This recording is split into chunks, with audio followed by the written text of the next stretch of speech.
Ghost in the Shell has been rebooted, remade, and reimagined more times than almost any other anime franchise in existence.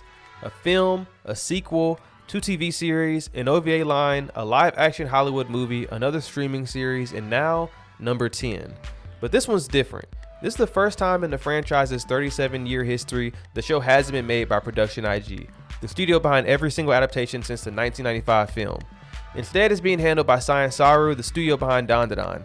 And they're not just changing hands behind the scenes, they're changing the entire visual language of the show, going back to the creator's original manga art style instead of the darker, more grounded look the films made famous.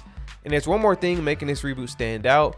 Right as the anime industry is having a very real, very public argument about AI-generated art replacing human animators, this show director stood on stage and said this production used zero generative AI, so the question isn't, is this just good? It's after 9 tries, does this Ghost in the Shell finally have a shot at getting it right?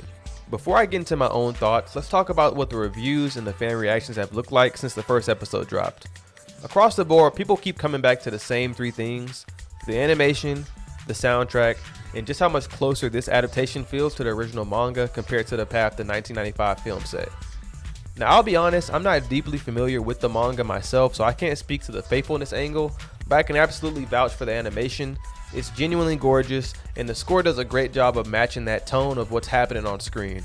And honestly, one of my favorite surprises so far has been seeing this cast get to be more playful. It's a different energy than what I was expecting going in, and I'm into it, but of course, it's a small sample size, only 1 episode in, but overall, I've enjoyed all the performances, and I don't see it changing much in the future. Of course, great performances lead to great characters, and the whole crew of Section 9 is a blast to be around from the jump. Even in this short amount of time, I found myself genuinely invested in these people, not as individuals, but as a team with real chemistry. Take the scene where the rookie crashes. It's a brief moment, but it landed. I felt for him. Same with Ishikawa when he got hung up later in the episode. A small beat, but it stuck with me.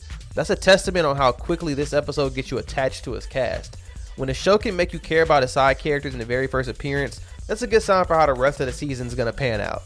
That short amount of time also hooked me with the action.